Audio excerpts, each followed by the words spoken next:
And I'm going to kick us off because we're at 12:30. So super excited to be here this afternoon for the launch of our first Wednesday of every month LinkedIn Live conversation series with leaders to really talk about where leadership is headed, where it has already evolved to since we've been in this sort of new normal for the last 2 years, and where we believe it will continue to evolve to.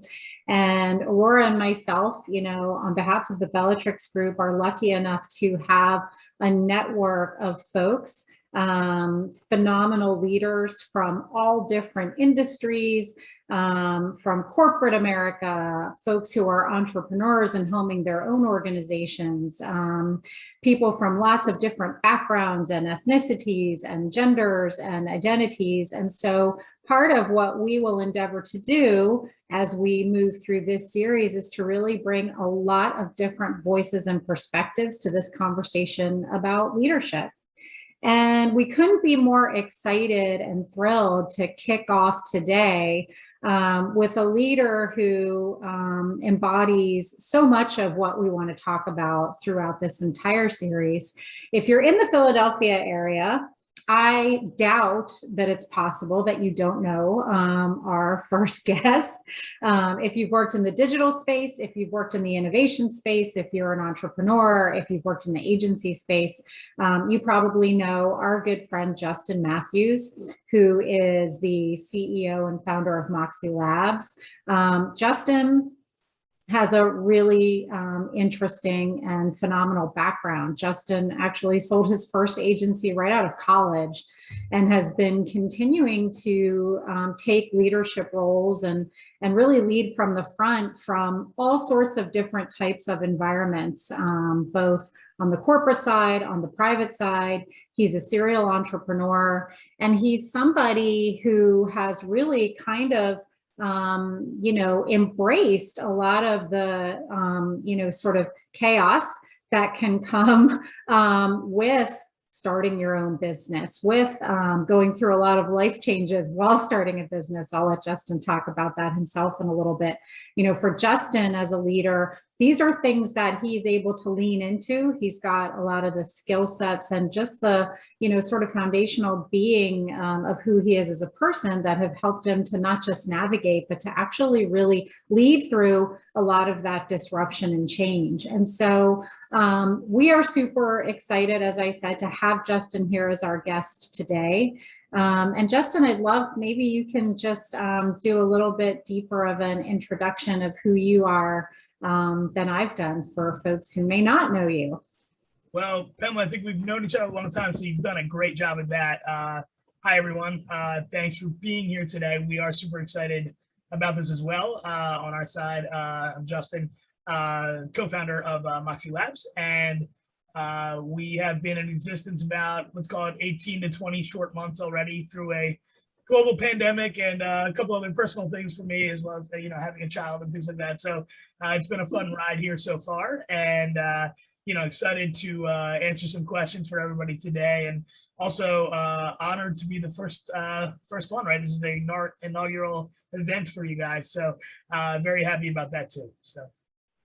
Fantastic. And Aurora, do you want to briefly, so my partner in crime, Aurora Archer, who is also, I'll call her a legend in the Philadelphia area and beyond. Aurora is in the car right now, dropping off a child at college. So maybe you can just give a quick hello, Aurora, before we dive into our conversation with Justin. Good day to everyone. We are super excited for our inaugural kickoff of this wonderful series where we plan to have intimate, revealing, at times maybe even provocative conversations about this incredible intersection of change, leadership, and evolution that all of us are being called to, whether we are sitting in structures of corporate America or entrepreneurship. And we couldn't be more delighted excited, Justin, to have you as our first and inaugural guest, because as Pamela pointed out, I think you represent so much of not only what does leadership embody, but also what is the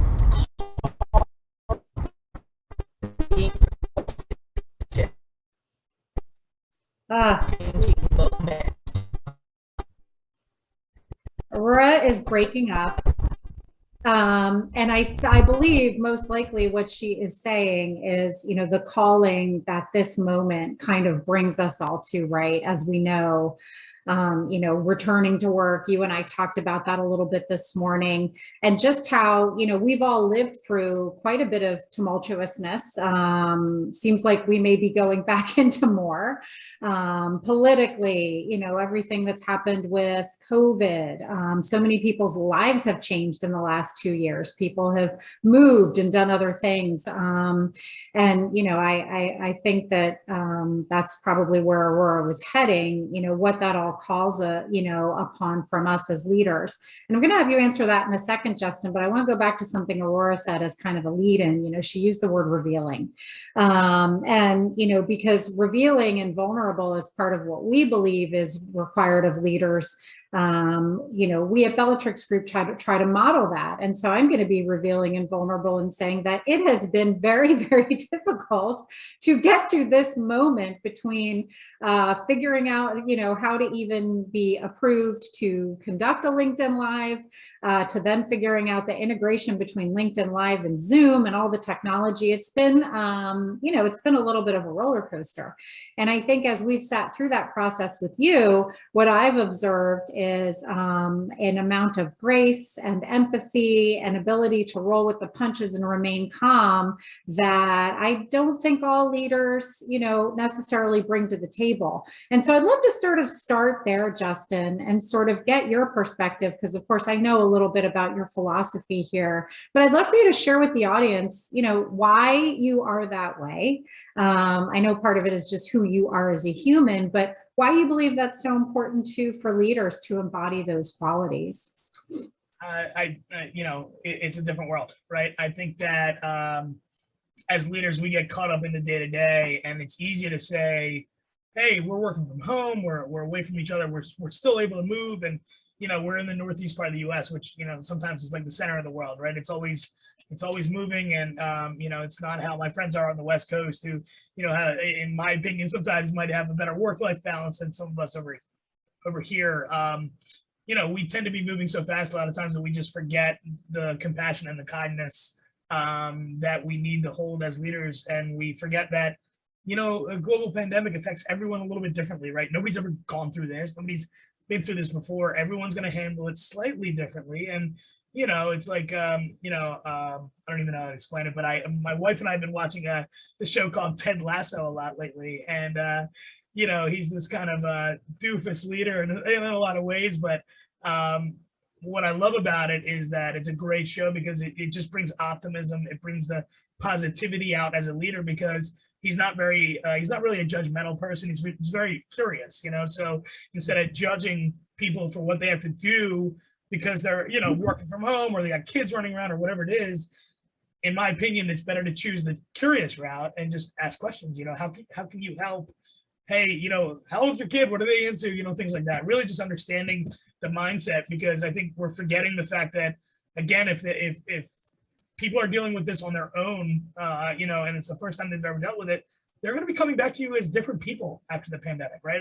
They're not the same person they were when March 2020 happened and we all went and worked on, you know, went our own ways. They might have started families now. They have a different way they work, and hours and structures and systems, and that's all changed now. So you have to remember, you might be restarting a lot with these employees, and it's just a very important thing to just sit back, calm your owner and leader neurosis a little bit, and just remember that, you know, people are still people.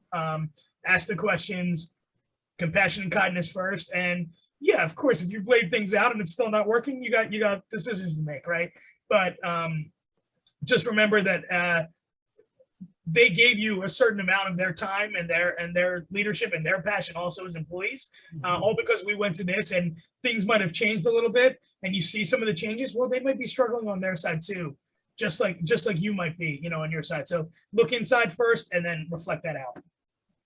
What? So I love so much of what you said, Justin. And, of course, I couldn't agree more. And I guess I'd love to get your perspective on why does that not come easy for a lot of leaders? Do they just think that that's maybe HR's job to actually talk to people?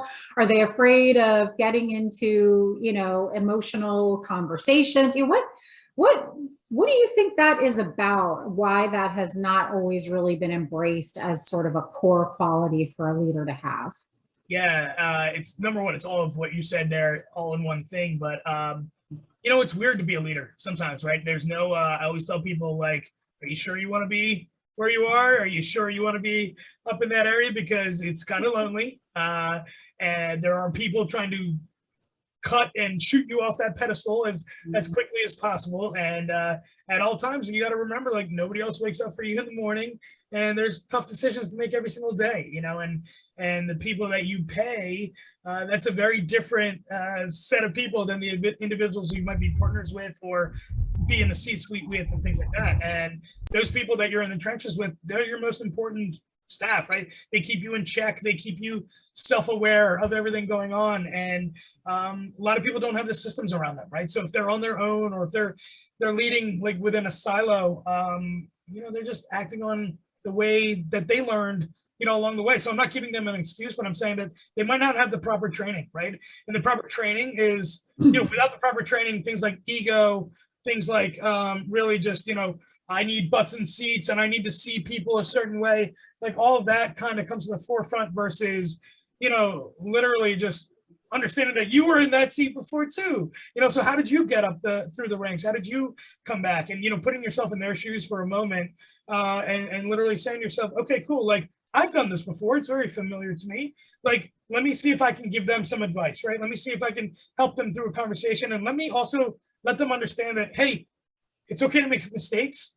If you fall down, I will pick you up and I will teach you. And we will keep going and we go together. And I'm your support beam. So go be awesome. I hired smart people. I hired you to be awesome. Why would I take that away from you? So a lot of times owners forget that. And they just think that because there's so much pressure on them that they can act a certain way. And it's not true. It's not the employee's problem. If you're not getting paid by a client or something like that, like, it's not their issues. Like, you have to run your business, right? You have to handle your business just like any other source of life, So just it's not that easy. Like, a lot of people just think, oh, well, he's a crappy leader, or, she doesn't know what she's talking about. She's just being really assertive. And it's like, no, they might not have had all the training that, to get to that level. And they're kind of winging it a little bit too, right? Little bit of flying by the seat of their pants also. We're all kind of doing that, We're not perfect.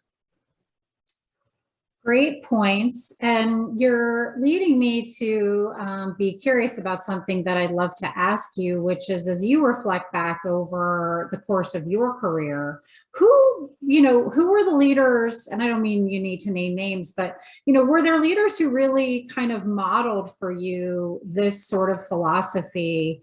And how did they do that? What did you observe as you were kind of coming up through the ranks from the leaders that you had? My best, like my mentors, I would call them at this point, they just really, they accepted me. They brought me in. And I think that was the biggest thing I was worried about as a person of color at that time. Was I didn't know anything about advertising. I didn't know anything about marketing. I was a tech guy. I was an IT guy for a government agency, so I didn't know anything about what I was doing. And I had people that gave me a chance. And maybe I didn't deserve the chance. Maybe I did, but I worked hard and I made sure that if they taught me something, I tried to learn from every lesson I got, and, took advantage of that as much as possible. And I always use them later in life. Some people you worked with in your past too, Pamela, at EPAM and whatnot. These are all people that are near and dear to me, that I still will send a text to and be like, hey, how do you handle salary increases at the end of the year? Just dumb things to bounce, that's my support system around me too. It's the other leaders that I respect in this life. And I can't put a price tag on that. I can't tell you what that is to everybody. I will say though, find other people that are in your positions that have been there for you in the past, and hold on tight, because you're not going to find that in the future. Nobody wants to help you out there.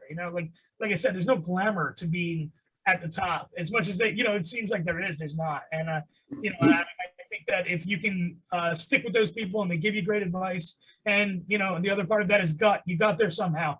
And I knew I belonged at the table, but I didn't know why. I didn't know what it was, what that magic was. And they took me in, they took me under their wings. One of my best mentors through life was a female leader. She was unbelievable to me. She taught me the entire kind of account management, client services.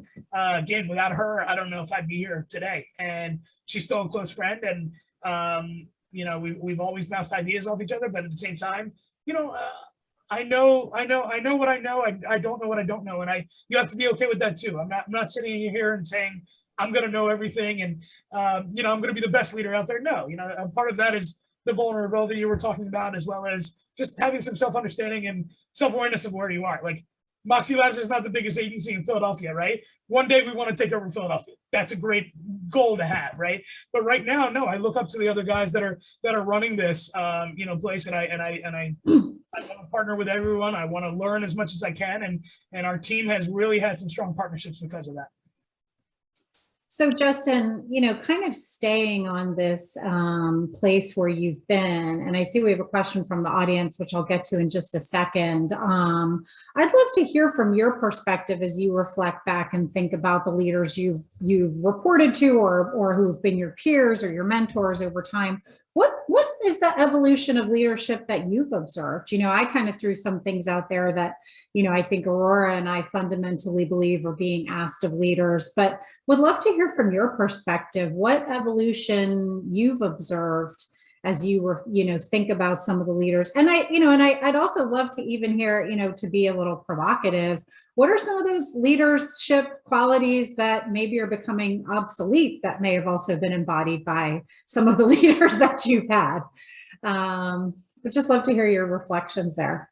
Yeah, I think we saw for a long time that like raw leadership was just getting people to rally around you to get something done, right? And at its most base form. And I think that a lot of that has changed only because the look of what that looks like, it doesn't have to be your just the old white male in the room, or even the smartest person.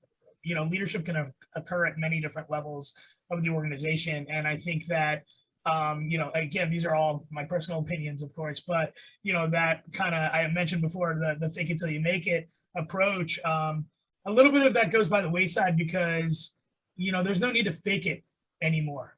Let's all just try to make it. And I know that sounds crazy, but however you get your data, however you get your learnings, there's a lot of people I talk to that do meditation, they do podcasts, they do every different thing for them that works. The one guy yesterday I just talked to that's on the Peloton every day, and he's high-fiving random people. And he's like, I don't know who they are, but I want to make them feel as good as I do. And I'm like, great, that's what we need in this life, and even that is leadership, in my opinion, right? So I think the definition of leadership, the standard way that people thought about, that's definitely going to change. This fluidity that's going to need to happen from us as leaders to understand that people are people, that understand that clients are clients, and to understand that, especially when you're dealing with clients or other people that, they might have tight deadlines or whatever, it's that they have lives too. They're people too. They have kids running around. They have, deadlines. They have bosses. They have everything else going on for them also. There's no point in just putting them on some kind of pedestal and alienating them rather than being a part of their team, rather than being an extension of their, support team around them and support system around them. So what I'm trying to say there is, just be yourself, really just bring it to the table. If you're a leader, that kind of shows up. Like I wanted to be a leader all my life, and that took various shapes and forms, president of my high school class and my college class and whatever, but it didn't really do much for me. It was just a figure, it was a figure in a space. And I really think that what taught me to be a leader was working with people and working next to them, seeing what they went through, seeing their trials and tribulations, and understanding like, hey, I might need to give this guy some time to get this done, or hey, she's got a really great point there. Let's not just bypass that in this meeting. Sometimes you got to reach down and bring people up, and it's that compassion and kindness and really understanding that you need to be present in a moment, and that's where leadership will evolve to. Like, you have to give people the time. You can't just always be busy, and if you are, hire people. You got to figure it out. So.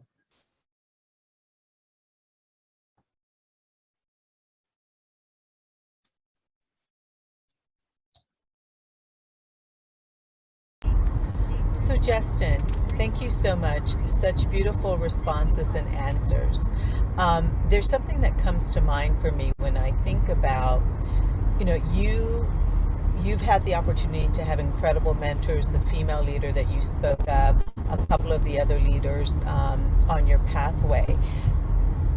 For many of us that may not have had or may not have as direct mentor, that quote unquote mentor relationship, someone in a higher up position being able to guide us. As you reflect, what would be the 3 or 4 things that you would offer to those that may be tuning in and asking, what can I do if I don't have that mentor? What are things that I may be able to focus on as I develop my leadership skills in the new model? Yeah, absolutely. And I think that that's actually a really great question, because I can say that I'm blessed and whatnot, and from that standpoint where I did have the right people around me to kind of latch onto. But that would probably be the first tip there. I would say find the people that emulate like the kind of response that you want to be out there, that you want to put out in the atmosphere, and ask questions, like latch on, like follow them, like do everything you can to learn about that leadership style. You have to have people around you. I'm telling you, you're not going to be able to pull this off yourself. So that's definitely the first tip when it comes to that. Secondly, I think really doing some introspection, figuring out the identity, like I just said, what you're putting out in the atmosphere, like what kind of leader do you want to be? What do you want to put out there? What do you do you want to be firm? Do you want to be light? Do you want to be strategic in your partnerships and whatnot? What do you want to really do? And I think that people need to understand that you as a leader, like that, there's no class for that. There's a lot of these fake classes that they put out there, but you as a leader really comes from that raw leadership I was talking about, and you need to be able to dig deep and figure out, hey, this is the kind of person I want to be, and this is who I'm going to put out there. And if that needs to change, I will change. But you need to sometimes just throw the hook in the water and not read up on how to fish, right? And I think that's going to help you out the most. The other thing is like the product you're putting out there, right? So, I love the Bellatrix story and what you guys have been putting out there, as your brand. I think people really need to figure out, like, what do they want as their brand? Like, what's going to be your expertise? What's your big thing that you're putting out there? And then go learn as much as you can about it, so that when you're brought to the table or when you're brought on a panel or something like that, you can speak about it, right? Like there's a lot of people that think that again, that fake until you make it is out there, but the real true people that understand how this game works, they'll see through that. They'll see through you as soon as they know that you're faking it until you make it. And that goes to like getting people to rally around you as a group. When you're getting if you're a leader of a creative team or a dev team or something like that, they know when when you don't know something, they'll be on that pretty quick. And it's up to you to either be comfortable in that moment and say, you know what, I don't know everything here, and I either trust your judgment or I'm going to go learn more. Or you could choose the other way and just act like you do know it, and then all of a sudden trust starts eroding with the rest of the team, right? So make sure like you really understand your trade, and you're not, it's one thing to fake until you make it to get to the table, but it's a whole other thing to fake until you make it about what you're kind of putting out there and what you're doing. So Justin, thank you for that. And I apologize because I had a little bit of a Wi-Fi issue. We have some storms in the Philadelphia area today, and I guess LinkedIn was looking for one more way to, throw a little fun to the mix today. I'm going to ask you, I have one last question for you that was actually from our audience before we wrap things up, Justin. So we had somebody ask the question, I see myself as an emerging leader in a corporate environment. What is the one piece of advice you would give me to differentiate myself? Ooh, love it. Okay. I'll give you 3 tips on that. How about that? Not just one. Your first one is to sit back for a second and just listen and watch. Understand who the players are that you're dealing with. As you said, you're an emerging leader in a corporate environment. So understand who your players are, understand the org chart, things like that, right? Understand who are your decision makers and your people that you want to, again, latch onto, right? Not the other middle managers, not the other people that you're competing against, and certainly not the people that you think are not getting the job done that might be cut in the next 6 to 12 months, right? So tie your wagon to the people that are making change within the organization.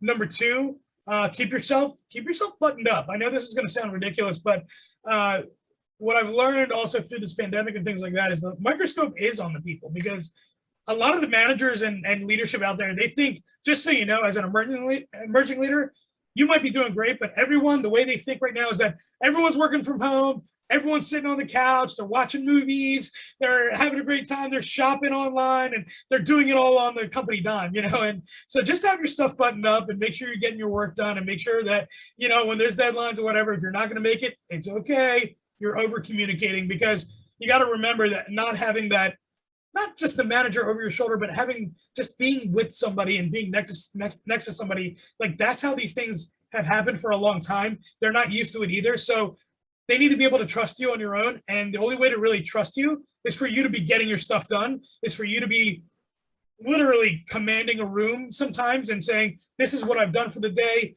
These are the 3 main things I'm going to get done tomorrow, and just setting proper expectations. So those 2 things are major. And then 3, you're an emerging leader, you need to have a little bit of fun.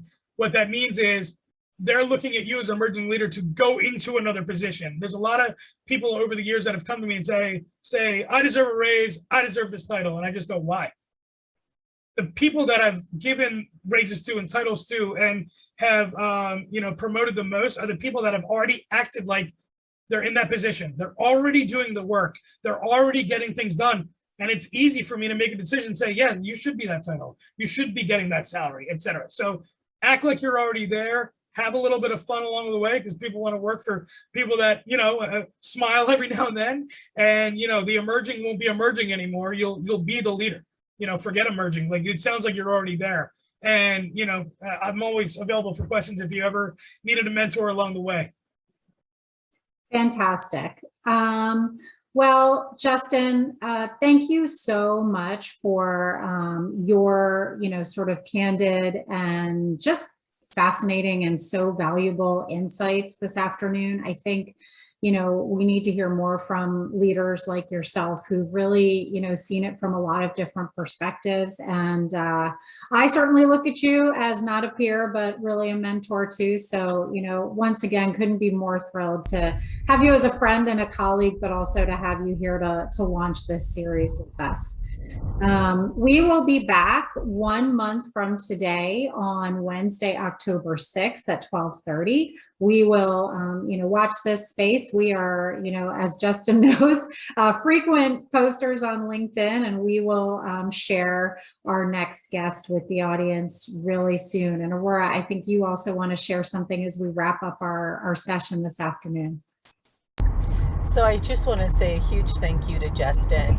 I think one of the things that we have experienced, and knowing you, obviously Pamela for a greater length of time as a friend, is that everything that you spoke to today, which is the core elements of leadership, whether it's the self-reflection, it's the accountability, it's the giving back, it's the curiosity, in our interactions with you as Bellatrix, you not only speak that, but I think it's the the accountability of actually walking the talk and embodying that. And for that, we are extremely thankful. We are extremely thankful for you as an inaugural guest to this series, and keep doing you, because we need more leaders like you, and we look forward to having more conversations like this with you. So much gratitude. And for those watching, please catch us the first Wednesday of every month. We will be having and hosting these conversations at 12:30, and we look forward to you joining us then as well. Thank you all. Yeah, and please, if you're not, follow Justin Mathews, follow Moxie Labs on all of the socials. We assume you're following Bellatrix Group if you found us here today.